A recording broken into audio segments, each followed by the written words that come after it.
ಈಗಲೂ ಮತ್ತೆ ವರ್ಕ್ ಮಾಡ್ತಾ ಇದ್ದೀರಾ? ಈಗಲೂ ಅದೇ ಯಾವ ಕಂಪನಿ ನಿಮ್ದೀಗ? ಈಗ RBP ಟೆಕ್ನಾಲಜಿ USA ಅಂತ ಅವರು. ಅವಾಗ ಟ್ರೈನ್ ಅಲ್ಲಿ ನಾವೆಲ್ಲ ಹೋಗ್ತಿದ್ವಲ್ಲ ಸಾಗರ, ನೀವು BSc ಫಸ್ಟ್ ಇಯರ್ ಇದ್ರಿ, ನಾನು 8ನೇ ಕ್ಲಾಸ್ ಇದ್ದೆ. ಅಲ್ಲ, ನಿಮ್ಗೆ ನೆನಪಿದೆ ಅವತ್ತಿಂದೆಲ್ಲ ಘಟನೆಗಳೆಲ್ಲ? ಟ್ರೈನ್ ಅಲ್ಲಿ ಹೋಗೋದು ಎಲ್ಲ ನೆನಪಿದೆ? ಮತ್ತೆ ಬಂದ್ರೆ ಈ ಕಡೆ ಬಂದು ಹೋಗೋದು. ಅದು ಆಕ್ಚುಲಿ ನಾನು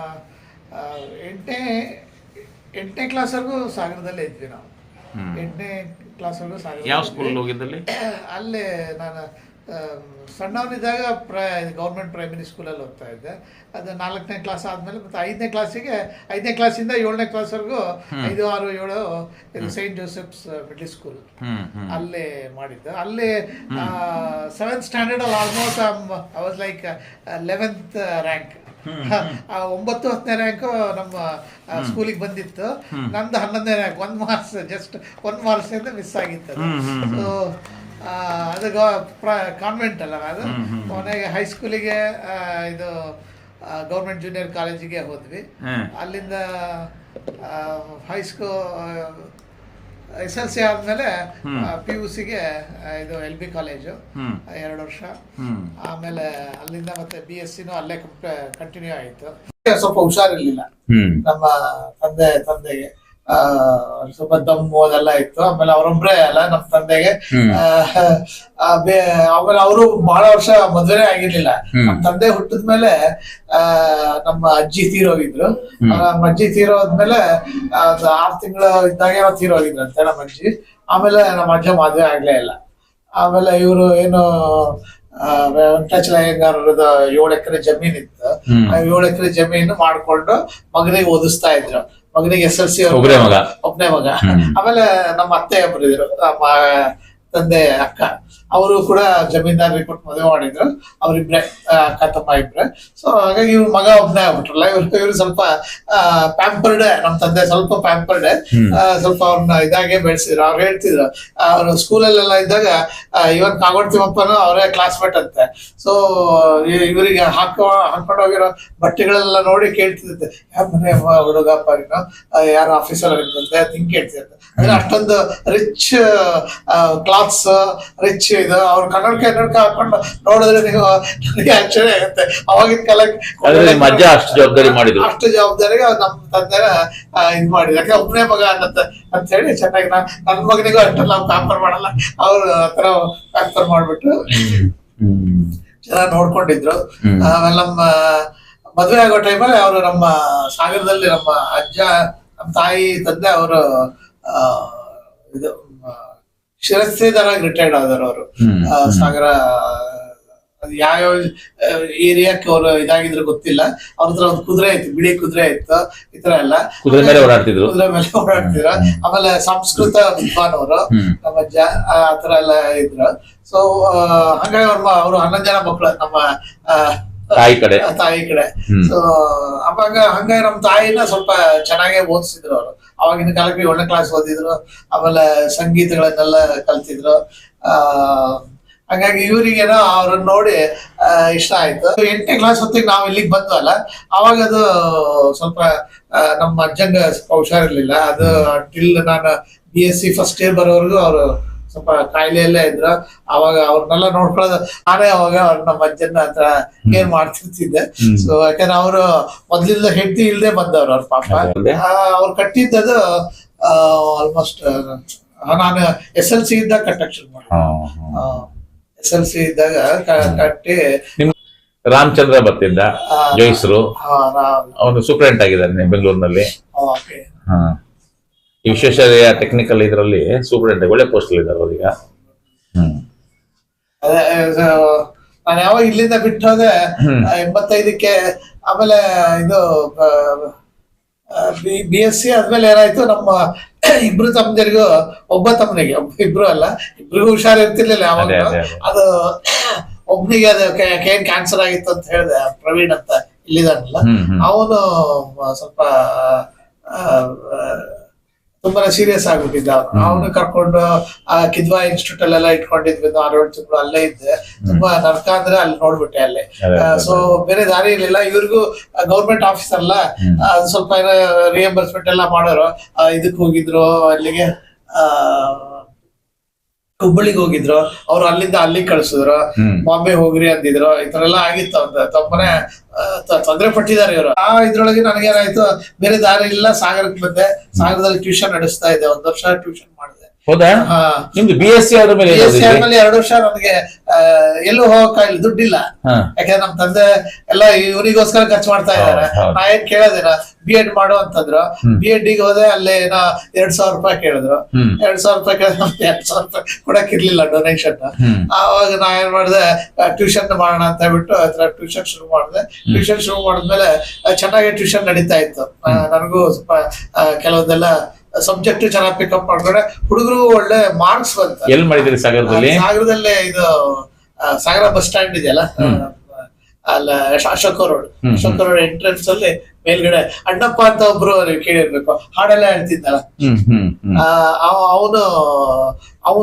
ಅವನು ಆಕ್ಚುಲಿ ಅದು ಸ್ಟಾರ್ಟ್ ಮಾಡಿದ್ದು. ನಾನು ಕೋ ಟೀಚರ್ ಆಗಿ ಸೇರ್ಕೊಂಡೆ. ನೀವು BSc ಆದ್ರ ಮೇಲೆ ಏನ್ ಓದಿದ್ರಿ? ಆಮೇಲೆ BSc ಆದ್ಮೇಲೆ 2 ವರ್ಷ ಏನು ಮಾಡಕ್ ಆಗ್ಲಿಲ್ಲ. ಆಮೇಲೆ ನಾನು ಅಲ್ಲಿ ಟ್ಯೂಷನ್ ಮಾಡ್ಬೇಕಾದ್ರೆ ನನ್ನ ಫ್ರೆಂಡ್ಗಳು ಬಂದ್ರು. ಒಂದ್ಸರಿ ಬಂದ್ಬಿಟ್ಟು, ನೀನು ಯಾಕೆ ಟ್ಯೂಷನ್ ಮಾಡ್ತೀಯ ನೋಡ್ತೀನಿ ಅಂತ ಬಂದ. ಕೂತ್ಕೊಂಡು ನೋಡ್ದ, ಅವನಿಗೆ ಖುಷಿ ಆಯ್ತು. ಇಷ್ಟೊಂದು ಚೆನ್ನಾಗ್ ಮಾಡ್ತೀಯ, ಯಾಕೆ ನೀ MSc ಮಾಡ್ಬೋದು, ಸುಮ್ನೆ ಅಪ್ಲೈ ಮಾಡು, ನಾನು ಆ ಫಾರ್ಮ್ ಎಲ್ಲ ಕಳ್ಸ್ಕೊಡ್ತೀನಿ ಅಂತ ಹೇಳ್ಬಿಟ್ಟು ಈ ತರ ಅವ್ನು ಅಡ್ವೈಸ್ ಮಾಡ್ಬಿಟ್ಟು, ನನ್ನ ಫ್ರೆಂಡ್ ನರಸಿಂಹಮೂರ್ತಿ ಅಂತ, ಅವ್ನು MSc ಮಾಡ್ತಾ ಇದ್ದ ಆಲ್ರೆಡಿ. ಸೊ ಅವನು ಕಳ್ಸ್ಕೊಟ್ಟ. ನಾವು ಫಿಸಿಕ್ಸ್ ಕೆಮಿಸ್ಟ್ರಿ ಎರಡಿಗೂ ಸಿಕ್ಕಿತ್ತು. ಬಟ್ ನಾನು ಕೆಮಿಸ್ಟ್ರಿಗೆ ಜಾಯ್ನ್ ಆದೆ. ಇದ್ರೊಳಗೆ ಮೈಸೂರು ಯೂನಿವರ್ಸಿಟಿ ಮಾನಸ ಗಂಗೋತ್ರಿ ಒಳಗೆ. ಅಲ್ಲಿ MSc ಮಾಡಿದ್ರಾ? MSc ಮಾಡಿದೆ. ಅಲ್ಲಿ 2 ವರ್ಷ MSc ಮಾಡಿ, MSc ಮಾಡಿದ್ರ ಮೇಲೆ MSc ಮಾಡಿದ್ಮೇಲೆ ಮತ್ತೆ ಬಂದೆ, ಊರಿಗೆ ಬಂದೆ.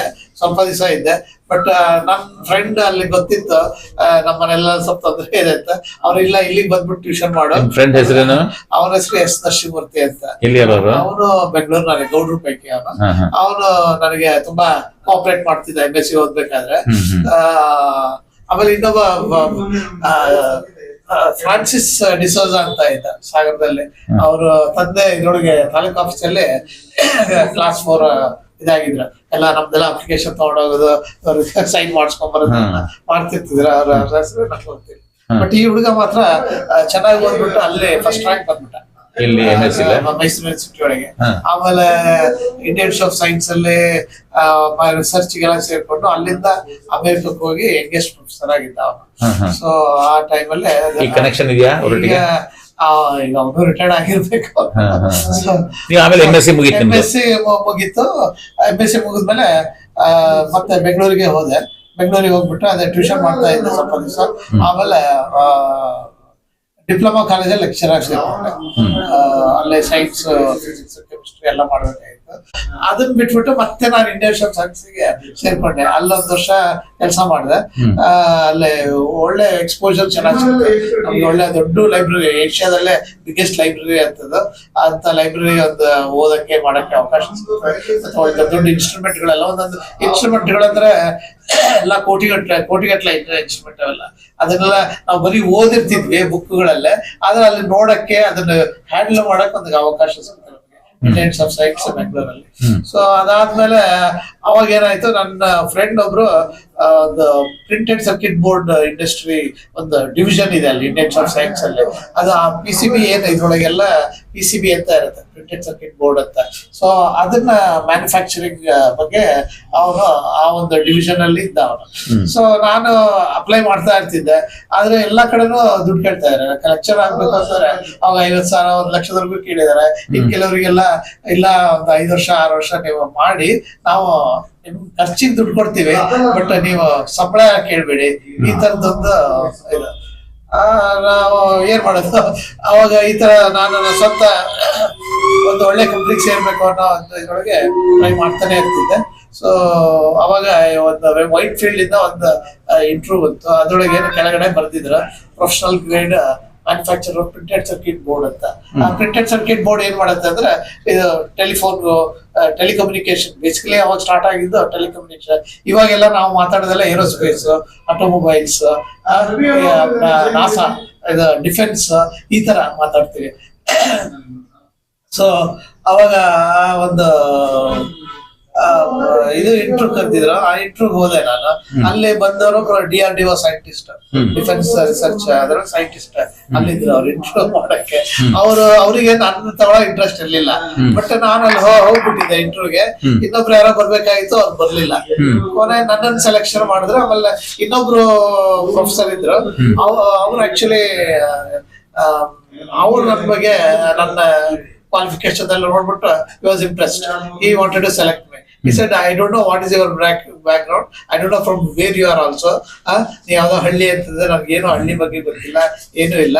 But I want to select you. I want to send you to Taiwan to learn the technology. It is a new technology ಅಂತ ಹೇಳ್ಬಿಟ್ಟು ಕಳಿಸ್ಬಿಟ್ರು. ಅಲ್ಲಿ 2 ತಿಂಗಳು ನಮ್ಗೆ ಸಿಂಗಾಪುರಿಗೆ ಹೋಗಿ, ಸಿಂಗಾಪುರಿಂದ ಅವಾಗ ಟೈವಾನ್ ಜೊತೆ ನಮ್ಗೆ ಏನೋ ಇದು ರಿಲೇಷನ್ ಇಲ್ಲ.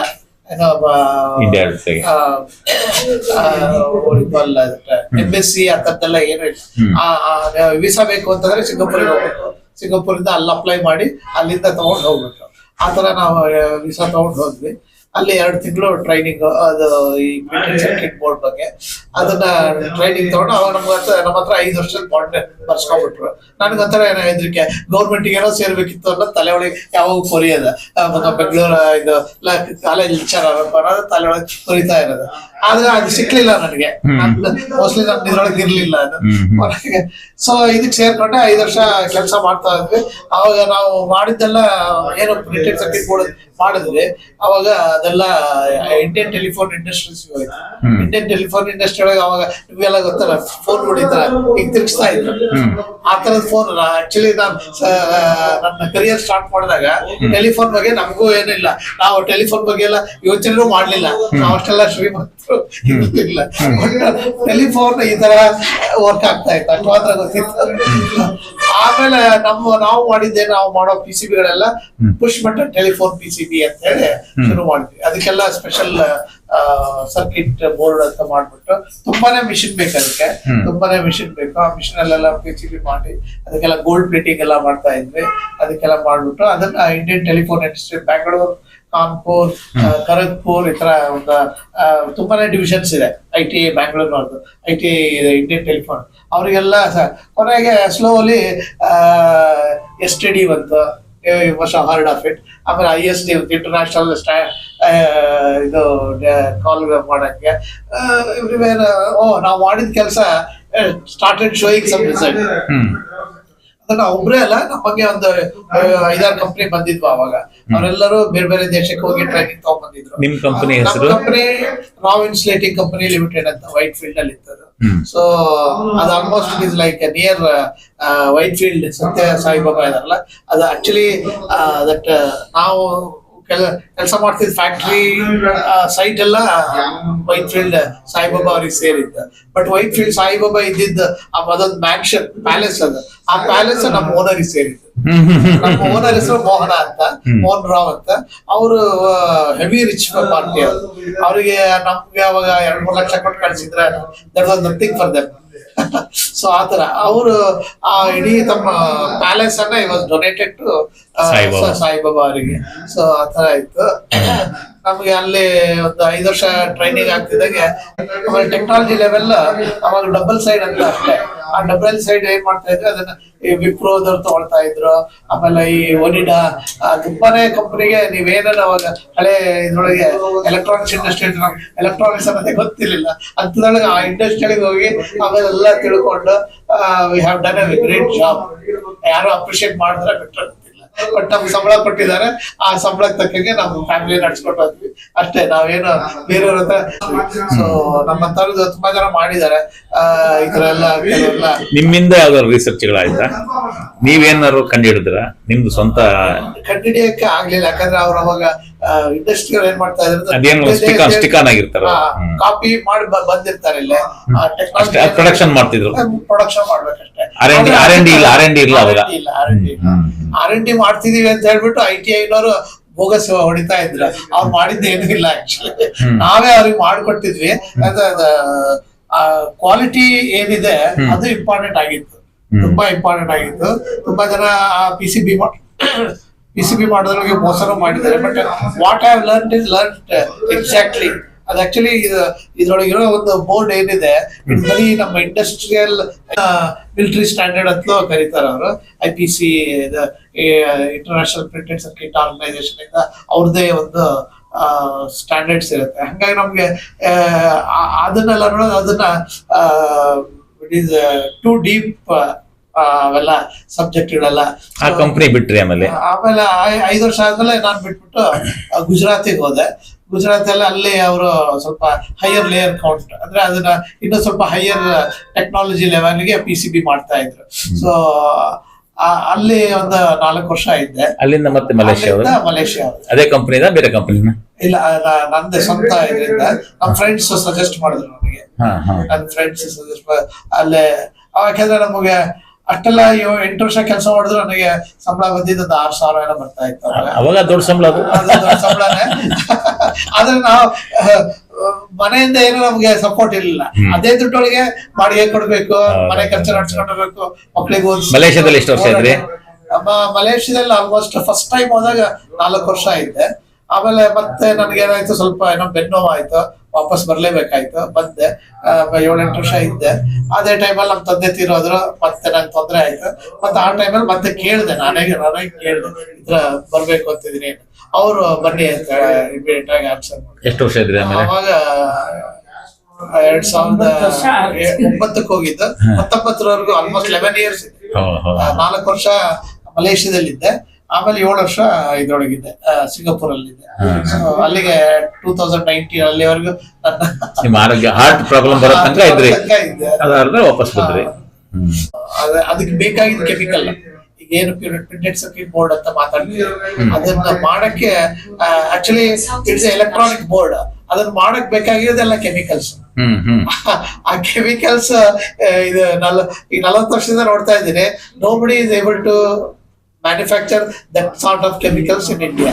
ಯಾಕಂದ್ರೆ ಆ ಕೆಮಿಕಲ್ ಫಾರ್ಮುಲೇಷನ್ ಅವೆಲ್ಲ ಸ್ಪೆಷಲ್ ಫಾರ್ಮುಲೇಷನ್. ಅವರು ಅಮೆರಿಕದವರು ಬಿಟ್ಕೊಡಲ್ಲ, ಜಪನೀಸರು ಬಿಟ್ಕೊಡಲ್ಲ, ಇಲ್ಲ ಯುರೋಪ್ನವರು ಯಾರು ಬಿಟ್ಕೊಡಲ್ಲ. ಆತರ ಆ ಫಾರ್ಮುಲಾ ಒಳಗಿಂದೊಳಗೆ ಈ ತರ. ಸೊ ಇಲ್ಲಿ ಅವ್ರಿಗೆ ಮಾಡಕ್ ಹೋದ್ರೆ ಅದು ಇದು ಸಿಗಲ್ಲ, ಏನೋ ಅದಕ್ಕೆ ಬೇಕಾಗಿದ್ದ ಮಾರ್ಕೆಟಿಂಗ್ ಸಿಕ್ಕಲ್ಲ. ಫಸ್ಟ್ ಆಫ್ ಆಲ್ ನಂಬದೇ ಇಲ್ಲ whether this formula is good or not. ಅವ್ರಿಗೆ ಅನ್ಬಿಲೇಬಲ್ ಇವ್ರು ಮಾಡ್ತಾರೆ ಅಂದ್ರೆ ಆಯ್ತರ. ಹಂಗಾಗಿ ಈಗ ಸದ್ಯದ ಪರಿಸ್ಥಿತಿಯಲ್ಲಿ ಇಂಡಿಯಾದಲ್ಲಿ ಒಳ್ಳೆ ಮಾರ್ಕೆಟ್ ಇದೆ ಪ್ರಿಂಟೆಡ್ ಸರ್ಕ್ಯೂಟ್ ಬೋರ್ಡಿಗೆ. ಆಮೇಲೆ ಈಗ ಸೆಮಿ ಕಂಡಕ್ಟರ್ ಕೂಡ ಬರ್ತಾ ಇದೆ. ಸೊ ಒಂದ್ ಕಾಲದಲ್ಲಿ ಸೆಮಿ ಕಂಡಕ್ಟರ್ ಅಂದ್ರೆ ನಾವ್ ಯಾಕೆ ಕೆಲಸರಿ ಮನಮೋಹನ್ ಸಿಂಗ್ ಅವ್ರನ್ನ ಮೌನ ವಹಿಸ್ತಿದ್ರು, ಪ್ರೈಮ್ ಮಿನಿಸ್ಟರ್ ಹಾಗೆ ಹೇಗೆ ಅಂತಿದ್ರು, ಮೌನಿ ಅಂತೆಲ್ಲ ಏನಾರ ಅವ್ರು ಕಾಮೆಂಟ್ ಮಾಡ್ತಾರೆ. ಬಟ್ ಆ 10 years ಅಲ್ಲಿ ನಮಗೆ ಮ್ಯಾನುಫ್ಯಾಕ್ಚರಿಂಗ್ ತುಂಬಾನೇ ಕಡಿಮೆ ಆಗಿದೆ.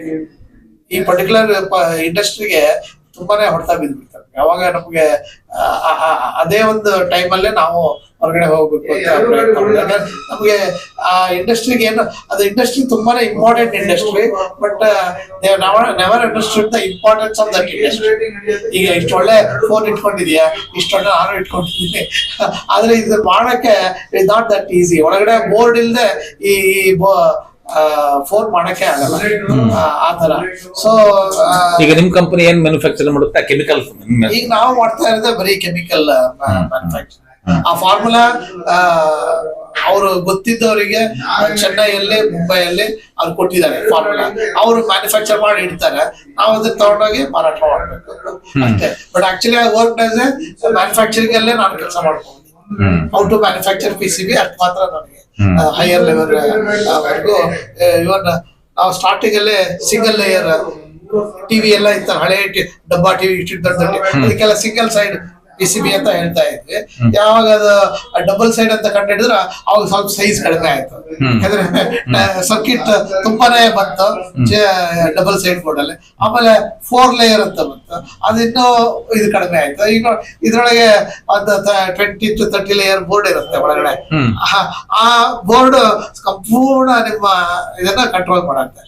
ಅದು ಮಾಡಕ್ಕೆ ಇಲ್ಲಿ ಇಂಡಿಯಾದಲ್ಲಿ ಇನ್ನೂ ಮಾಡ್ತಾ ಇಲ್ಲ, ಆಕ್ಚುಲಿ ಇನ್ನೂ ಮಾಡ್ತಾ ಇಲ್ಲ. ಅದು ಆ ಟೈಮಲ್ಲೇ ಇವರು ಪಿಕಪ್ ಮಾಡ್ಕೊಂಡ್ಬಿಟ್ರು. ಆ ಮ್ಯಾನುಫ್ಯಾಕ್ಚರಿಂಗ್ ಟೆಕ್ನಾಲಜಿನ ಚೈನೀಸ್ ಪಿಕಪ್ ಮಾಡ್ಕೊಂಡ್ರು, ನಾವು ಸಾಫ್ಟ್ವೇರ್ ಪಿಕಪ್ ಮಾಡ್ಕೊಂಡ್ವಿ, ಅವರು ಹಾರ್ಡ್ವೇರ್, ಎಲೆಕ್ಟ್ರಾನಿಕ್ಸ್ ಹಾರ್ಡ್ವೇರ್. ಒಂದೊಂದು ಊರು ಇಂಥ ಊರಲ್ಲೇ ಅವರು PCB ಮಾಡ್ತಾರೆ. ಅಷ್ಟು ಜನಗಳು ಅಷ್ಟು ಇದು ಮಾಡಿ ನಾವಿಲ್ಲಿ 1,000 ರೂಪಾಯಿ ಮಾಡಿದ್ರೆ ಅವರು they are capable of doing it 500 ರೂಪಾಯಿಗೆ ಮಾಡೋ ಅಷ್ಟು. ಹಾಗಾಗಿ ಬಿಲಿಯನ್ಸ್ ಆಫ್ ಡಾಲರ್ ಎಲೆಕ್ಟ್ರಾನಿಕ್ಸ್ ಬೋರ್ಡ್ಗಳು ಜನ ಇಂಪೋರ್ಟ್ ಮಾಡ್ಕೊಳ್ತಾರೆ ಚೈನಾದಿಂದ. ಎಲ್ಲ ಅದಕ್ಕೆ ಬೇಕಾಗಿದ್ದು ಮಿಷಿನ್, ಅದು ಏನೇನ್ ಬೇಕು, ಫೋನ್ ಇರ್ಬೋದು, ಮತ್ತೊಂದು ತುಂಬಾನೇ ಇನ್ಸ್ಟ್ರೂಮೆಂಟ್ಸ್. ಇವಾಗ ಅದ್ರದ ಅಪ್ಲಿಕೇಶನ್ ಸಿಕ್ಕಾಪಡೆ ಇರುತ್ತೆ ಎಲ್ಲಾ ಕಡೆಗೂ. ಅವ್ರು ಅದನ್ನ ತಗೊಂಡು ಅದನ್ನ ನಿಮ್ದು ಈಗ ಅಲ್ಲಿ ಆ ಕಂಪ್ನಿ ಏನ್ ಪೊಸಿಷನ್ ಅಲ್ಲಿ ಇದೀರಿ? ಈಗ ನಾನು ಸೀನಿಯರ್ ಟೆಕ್ನಿಕಲ್ ಸೇಲ್ಸ್ ಮ್ಯಾನೇಜರ್. ಬಹಳ ಸಂತೋಷ. ನಮ್ಮೂರಿಂದ ನೀವು ಅವಾಗ ನಾವು ರೈಲಲ್ಲಿ ಹೋಗ್ಬೇಕಾದ್ರೆ ಮೆರಿಟ್ ಸ್ಟೂಡೆಂಟ್ ಅಂತ ಇದ್ರಿ, ನೀವು ಸೈನ್ಸ್ ತಗೊಂಡಿದ್ರಿ. ಇದೆಲ್ಲ ಮಾಡಿ ನಿಮ್ ಸ್ವಂತ ಪರಿಶ್ರಮದಿಂದ ಈ ಲೆವೆಲ್ಗೆ ಹೋಗಿದಿರಲ್ಲ, ಅದು ನಮ್ಮ ಊರಿನವರಿಗೆ ನಮ್ ಖುಷಿ.